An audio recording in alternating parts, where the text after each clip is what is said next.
So today, I am, as you can see, in a different room, and that's because I'm in a different place completely. I'm actually in a apartment now. I moved in with my girlfriend. It's a big step, but it was something that we felt we were ready for. And so, actually, right now I'm home alone, but I'm not sure if anyone else is coming home soon. So it is possible that someone could just bust in the door. I'm hoping that the sound quality is fine. I'm in a pretty big room, but this was the most convenient spot for me. We're hoping to clean up the room behind this wall eventually so that it can be more of an office study kind of thing, and then I will be setting up permanently in there. But until then, this is probably what you'll see, so I hope that everything's fine. I'm going to try not to touch the mic this time. I know last time it was a little staticky. But yeah, so I have everything set up. I've got my drawing tablet. And so today we have just one topic I want to talk about. I'm going to keep it kind of short as opposed to the normal streams, but you never know. I could end up talking for a while. I've actually got the Olympics going on in the background. I don't know if anybody else has been keeping up to date on that, but that's basically been what I've been watching all day. So the big news is I do have a new random number sheet. I don't have the calculator on me at the moment, but I'll be running off to grab that between the transitions to that section. Also, there is my girlfriend's dog, Lola.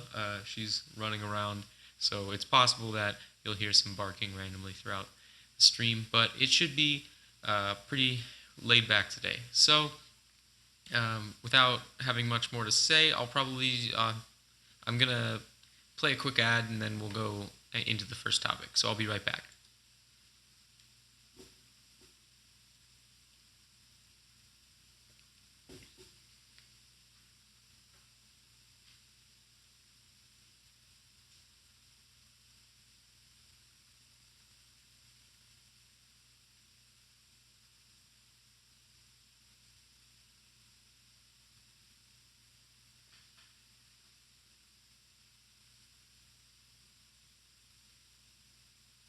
Okay, I believe we're back. So today, as you can possibly guess from the title, I'm going to talk about Lagrange Interpolators.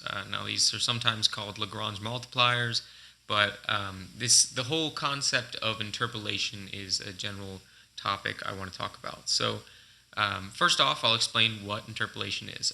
Let me get a paint screen up so that you guys can see what I'm drawing. I've done that in the past, and it has not been fun. So let me put this over here, and then I'll get the screen switched up, and we should be good to go. Okay, so a interpolator, that's what we'll start with. So let's start off by explaining when you would use an interpolator. So I'm going to grab, actually, let me get this over here, just so I know that the mic is still working. That's pretty important. Okay, so we're going to put just a bunch of lines. We'll get a x-axis and a y-axis. I said that backwards to what I was doing, but you get the point. So let's say we have a bunch of points here, here, here, here, here, and here. Now, in statistics, a lot of what you will do is regression, linear regression, quadratic regression. But what you do is you try to find a best fit line. And a best fit line is something maybe like this. So that's maybe a little high. But the idea is it's the average line. Every point is the total distance. If you added up the distance perpendicular from the line to the point, or actually I think that's incorrect. It's the distance in the y value. So like this, that this line is optimized to be as close to all the points as possible. But that's not what interpolation is.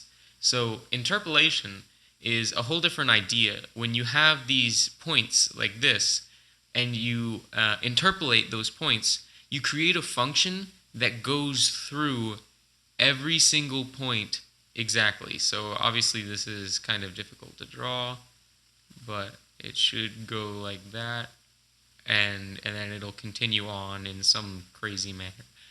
And so these functions are nice because if you have exact data, you can get a function that will tell you that will spit back out the exact data when you ask it to. So if you gave it an x coordinate like here, then it'll say this is the y value. And this is very important when you're going into something like perhaps picking out the correct material for a job, or how wide you need something to be. If you have something that is properly interpolated through the data points, then you can find the width of that material so that it'll be structurally stable for whatever job you're doing. So this is an idea that is used a lot. Now, the problem with interpolators is as you get more points, if you have a bunch of points like this, in order to get a function through this, you'll end up getting something like this. Just I can't be perfect with that, but it will be this crazy polynomial of super order. So the problem with this is that you have to keep upping the order of the polynomial in order to go through all these lines. But assuming that you have exact data, then you could pick maybe a couple of those points and get an interpolation through there and get it to work out. So, but the specific idea I want to talk about today is Lagrange interpolators.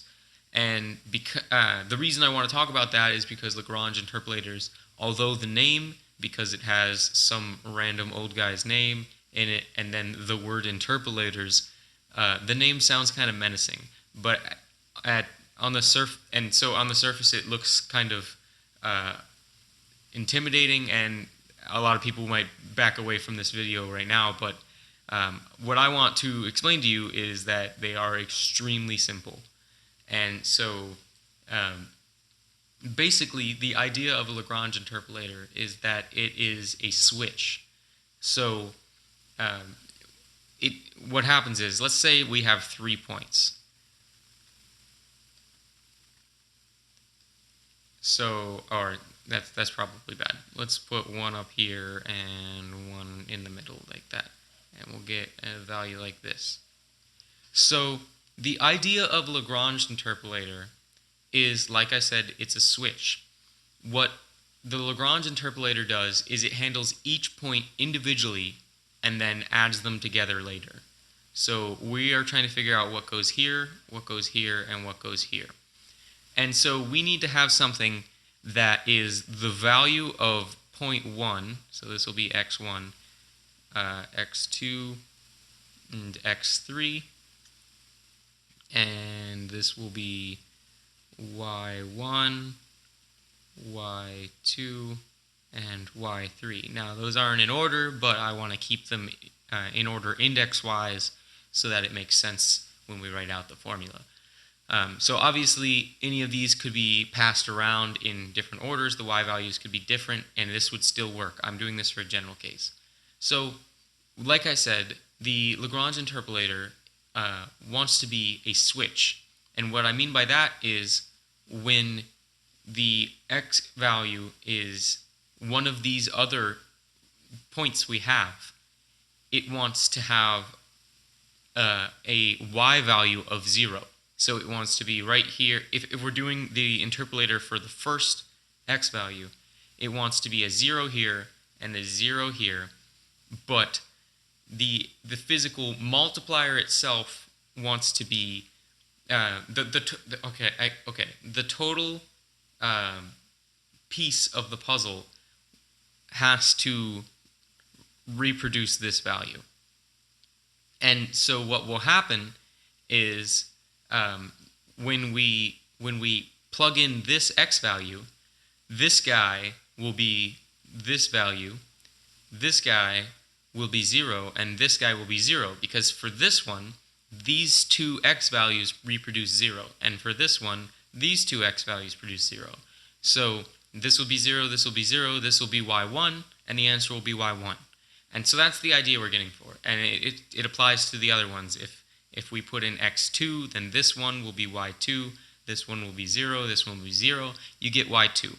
And what is nice about interpolators is it will actually create a function. So we'll get possibly an idea of what's going on in the middle. The interpolators are kind of like a suggestion. They are very good at reproducing the data points, but anything outside of that is definitely an extrapolation, because like I said before, once you get to higher powers, the polynomials tend to be rather spastic. So the point might be correct, but if you move slightly to the side, it could be all the way up here, it could be all the way down here, and that may not make sense for what you're trying to actually have a graph of. So what we need to figure out is what goes in these blanks.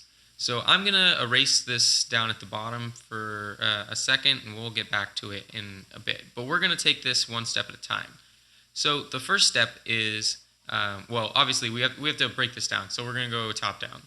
We know what the big picture is. What is the next level down? Well, that would be one individual piece of the puzzle. And so we are going to try to create a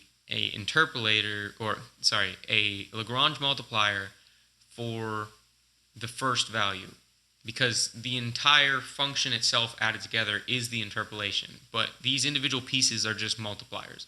And why it is a multiplier is because it is being multiplied by this y value. So we are going to have some Lagrange value, and so the actual way that you write this out is we have 3 points here, so we want one less order. We want one less order for the Lagrange interpolator. So the first value, if I'm correct, is the order that we have. So this will be a 2, since we want a second order for the 3 points. This probably would have been better. Actually, yeah. So let's start off basic. Let's just go for 1 point. Not 1 point, because obviously interpolating through 1 point would be really easy. You could make anything go through there. But let's start off with these 2 points right here, x1 and x2.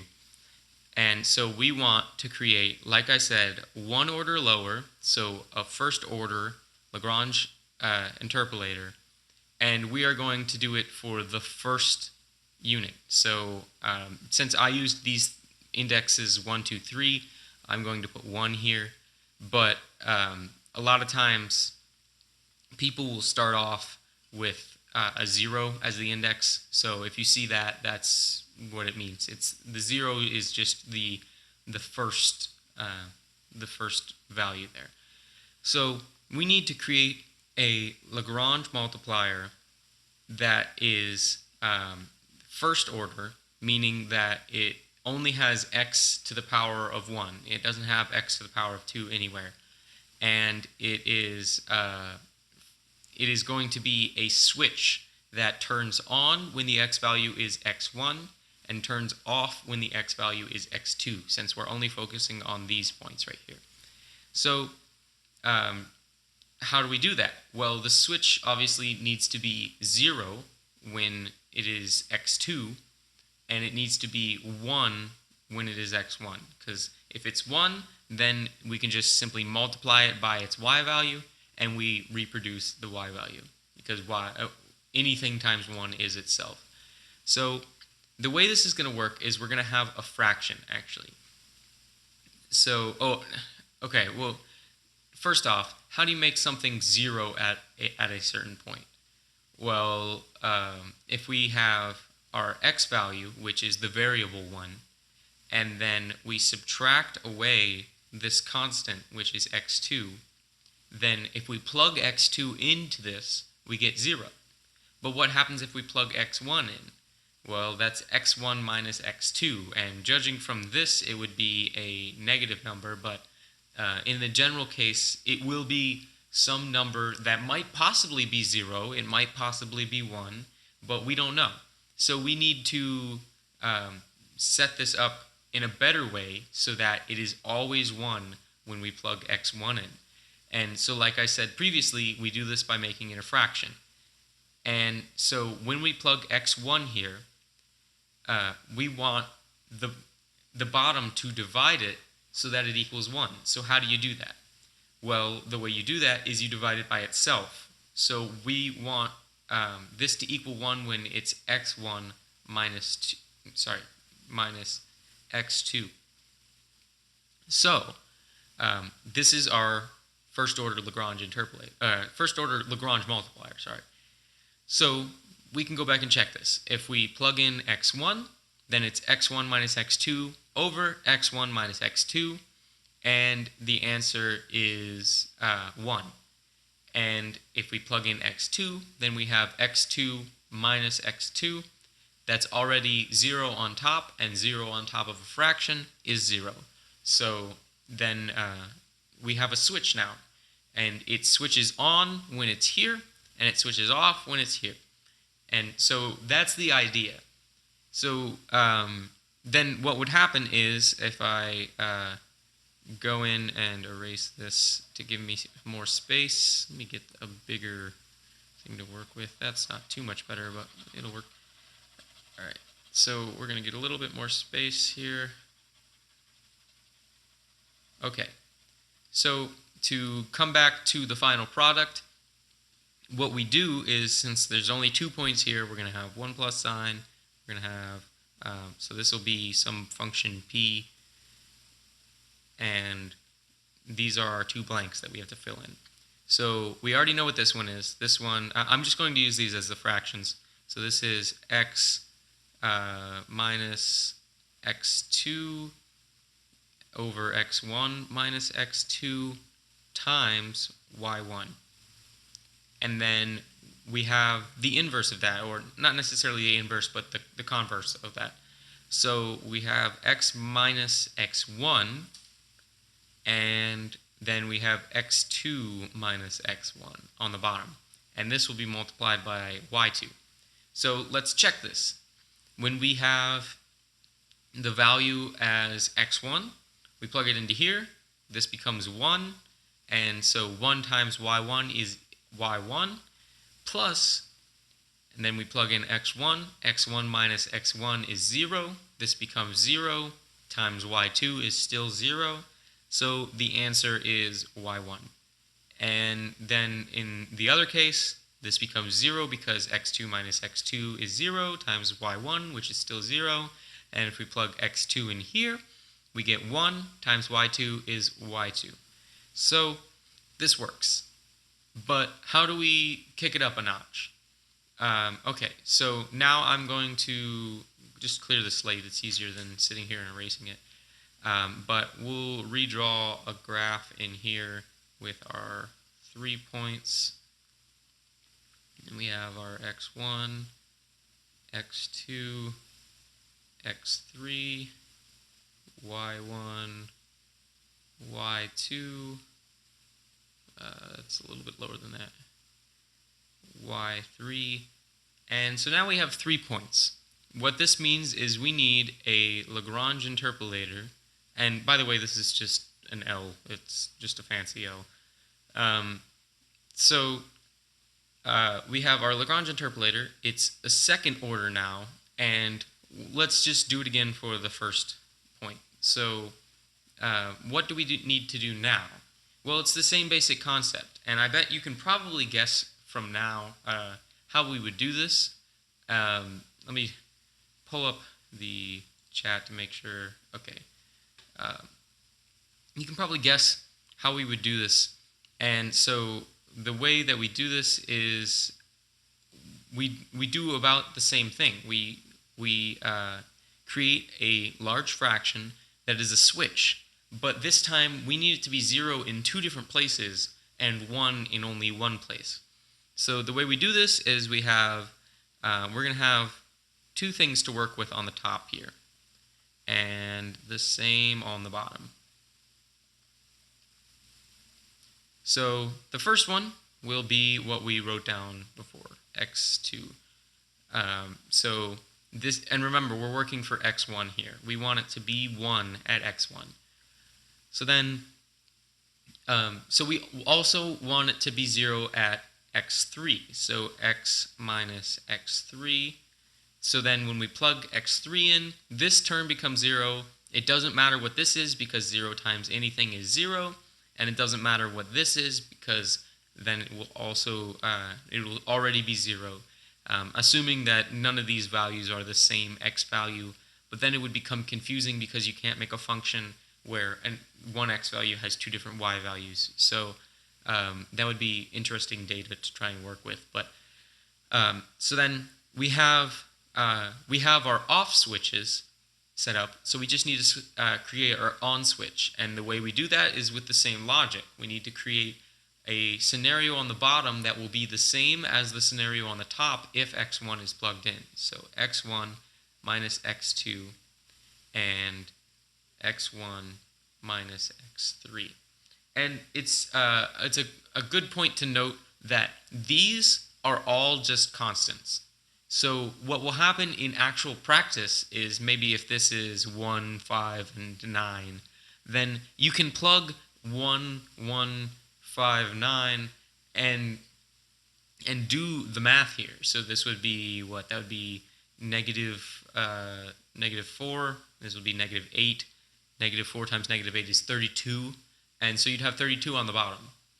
And so then it simplifies down to something that's workable. You could even multiply this together. Now that gets a little bit stupider because it's harder to see the zeros. So it's better to keep this spread out on the top because then you know when it turns off. But having 32 on the bottom isn't that bad. So this is what we were looking for. When you plug in x1, you get the same thing you have on the bottom on top, so it multiplies together, or it divides and becomes 1, and then you have individual pieces on the top that when the other x values are plugged in, the whole thing becomes 0. And so what happens is you do the same thing. You have some function p where you have your x minus x2 times x minus, not x1, x minus x3 all over your x1 minus x2 times your x1 minus x3. And so this will be multiplied by y1, and you'll have the same thing for the other terms. And this can go on for as many values as you want. But like I said, if you get to too high of a power, then you will be creating a polynomial that will be very spastic in nature. So you won't really get the idea that you're trying to go for. But what this is actually doing is it's tracing parabolas. So it's creating what's happening is for here, for the first value, this function that we've created is going to be, I'm actually going to clear the slate because it'll be easier to draw with nothing on the board. So let's get a big graph, and I'll use some different colors for the different graphs.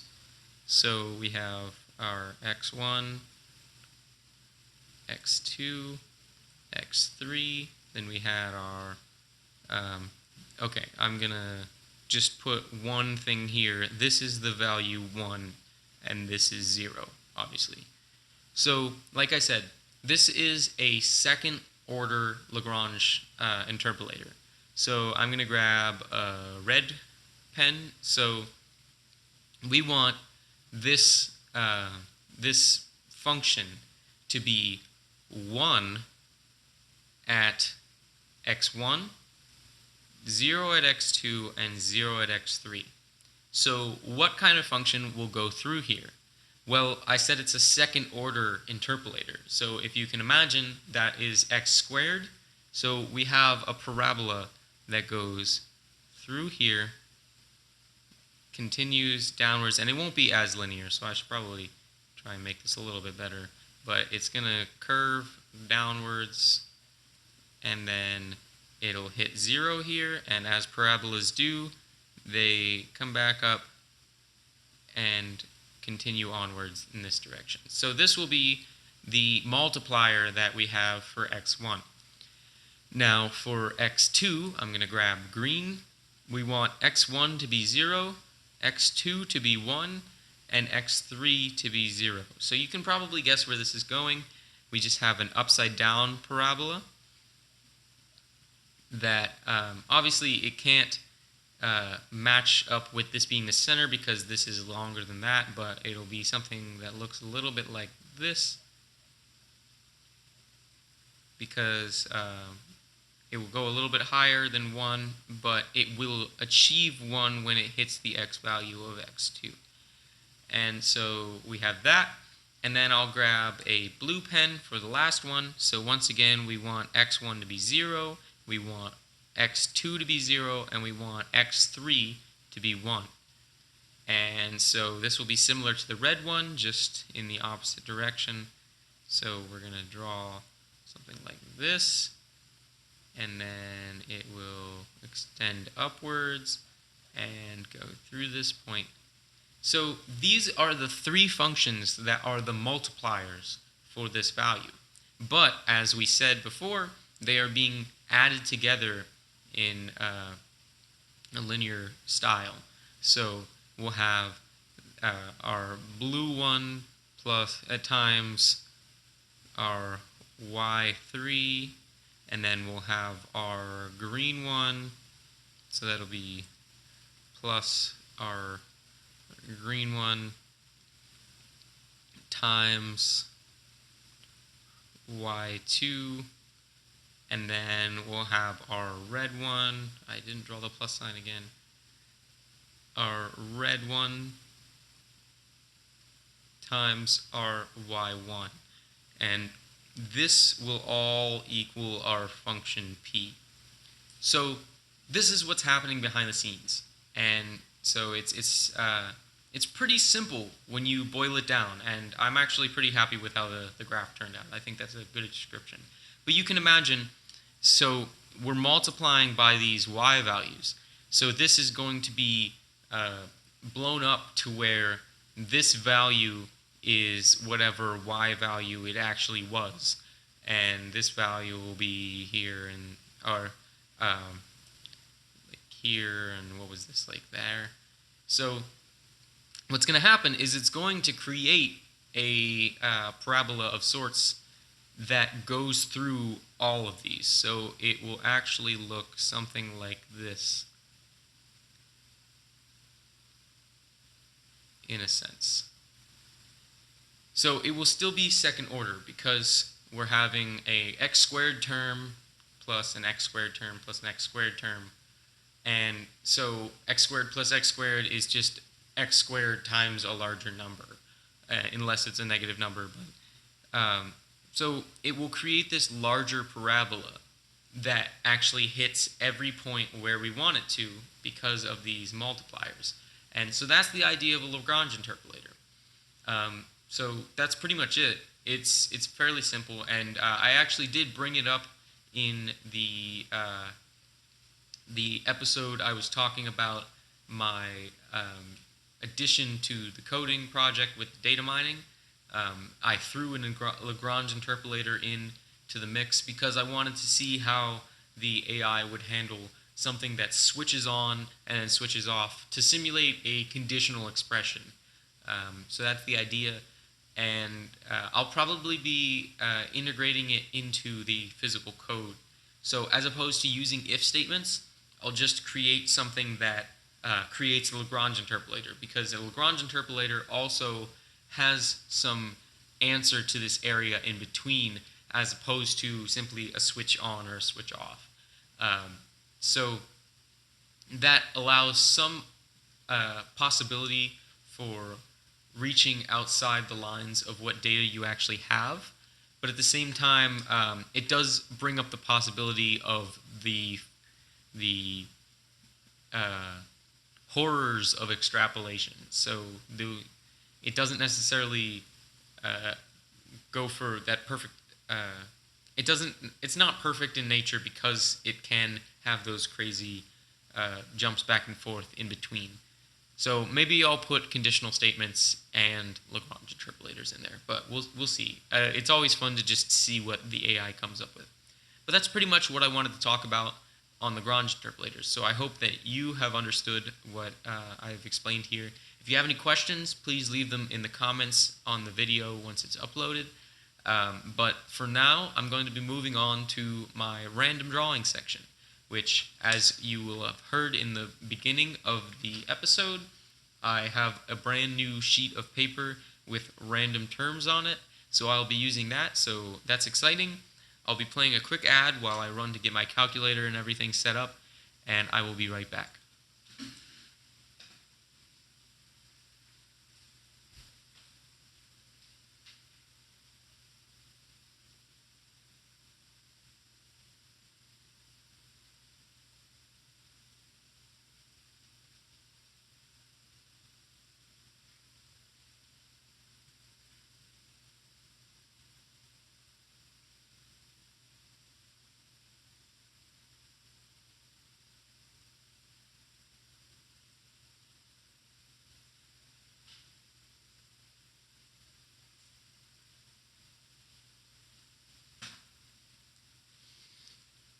Okay, I believe we're back, so I'll be getting my calculator ready, and alright, so once again, there are 25 nouns, 25 verbs, and 25 adjectives. So I'm going to get my face where I can see it again and clear the slate. Alright, so we will start off with the first new noun, and that is 17, and that happens to be a canon. The second number is 1, which is sit, and the third number is 15, which is giggly. Okay, so that's an interesting combination. We have a giggly canon that is sitting. So there's a lot of things that could happen. There could be a man named Giggly, but I'm going to assume this is the adjective itself. So this would mean that the canon is giggly. So what might happen, I'm trying to think of relations between something that is giggly and something that is a cannon. Cannons tend to explode, firing projectiles, and what can happen is if you're eating and you are giggly, then you may prematurely fire that food from your mouth. We may be able to work with that. The cannon is also sitting, so perhaps the cannon is not in use currently, and the cannon is has seen something hilarious, and it begins firing randomly. So we have to first draw our cannon here, and so we have the barrel, and it will go in a little bit, but then extend, because the blast chamber itself needs to be sufficiently thick. There could be some sort of interpolator used to describe the width of the cast iron. Oh, probably not cast iron. I would imagine there's a stronger alloy being used here. But we have our wheel here. And I'm going to imagine this is somewhat of a colonial cannon, perhaps. A lot of these cannons would have long handles in the back here that would be the director, so people can grab these, pick them up. You know how levers work. They make the load a little bit easier. With the fulcrum here at the wheel, then this is going to be a spoked wheel, because spoked wheels are efficient in their use of lumber, but they get the job done very well, and they actually spread the load of the weight here fairly evenly across this whole wheel. So we have our cannon. There's going to be some point where the actual fuse will be inserted, but this cannon is going to be giggly, So we need to find a reason that this cannon is giggly. I don't know if anyone has any suggestions. I did see a comment that I was asking, aren't all cannons sitting? Well, first off, we have to define what sitting is. Perhaps cannons can be rolling, which I would assume is not sitting, although you can be rolling in a car and you would be sitting. But the cannons do not necessarily have a chair. They are in a chariot of sorts, and in a chariot you do usually stand. And there also are people standing around the cannon. But perhaps we can think of some other reason to involve the word sitting. So maybe it's not the cannon itself that's sitting. Maybe the reason that the cannon is giggly is because someone else is sitting. Perhaps the person that would normally be manning the cannon has slipped into a unfortunate puddle of mud over here, and so we have that, which apparently I am bad at closing things, but we can assume that this is mud. I will just point at it. Mud. And perhaps after we finish the drawing, I'll add a little bit more texture to it. So we'll have our person that has fallen down in the mud, and they will then, from the rest of the battle onwards, look as if they have gone to the restroom in their pants, although I would imagine some of the others in the battlefield would have already done so. So I'm trying to picture the garnishing of a cannoneer in the colonial era. I would imagine he has some sort of long sleeve shirt just for protection from the sun, but we can have a surprisingly large-headed man here with his trifold.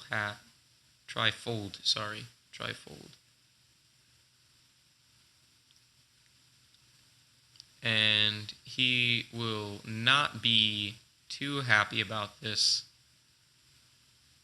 I'm receiving a lot of text messages. I'm hoping they are not about the stream. They are not. Okay. So we have this man here. He has sat down, or he has perhaps tripped into this mud puddle. To be honest, at the moment he looks more like a navyman, which is interesting, but perhaps this is causing some sort of animosity between the cannoneers and the actual navyman that has joined the fight. He's trying to play his part in the battle, but he can only cause more troubles as he is a clumsy person. So we have this man has fallen and he has soiled his garments, and the cannon itself is becoming quite giggly. So it won't be saying ha, it will be saying he. That's what happens when you giggle. You go hee hee, hee hee. And then this will somehow cause some sort of chain reaction, creating a spark on the fuse, and this will go further in this direction. Obviously, the cannon man have already loaded this cannon, and in an attempt to fire this, the man has fallen into this pit of pit of mud. A lava pit on a colonial battlefield would be a very interesting landmark. I don't think that a lot of people would be trying to protect that, but I don't know. So this man has fallen into a mud pit. We can garnish this a little bit with our handy airbrush, and so we know that this is mud, even though I have already done part of the job by pointing to it. But so we have this cannon here. It's giggling. Perhaps it's actually shaking, and this could cause some problems, because if the cannon were shaking, there could become an over use of stress in the pin here holding the cannon in place, causing the cannon to rotate in a clockwise manner.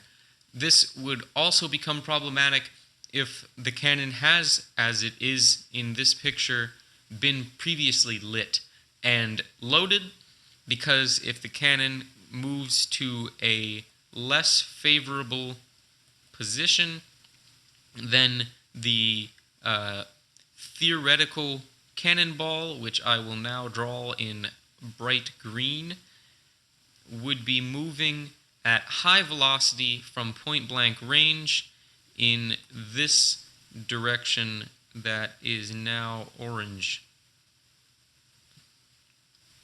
And so obviously the cannon, with a rather large mass and a rather large velocity, would create a lot of energy,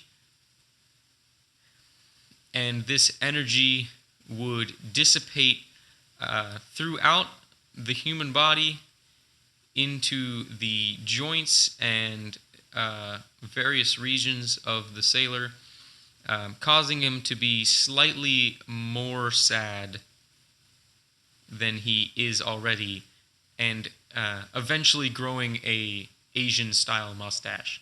So I think this is a pretty complete picture. I hope you agree with me. But I want to thank you guys for watching the stream. I'm not sure how much longer I will be streaming from this specific position before I'm moving into the other room. But I will be rewatching parts of the stream just to make sure that the sound quality is up to par and everything. So I want to thank you guys for watching. I'm hoping, now that I have a lot of free time, that I'll be able to get some progress done on the actual data mining project, and have something for you on Wednesday. So we'll look forward to that, and I will be seeing you on Wednesday. But like I said, I want to thank you guys for watching.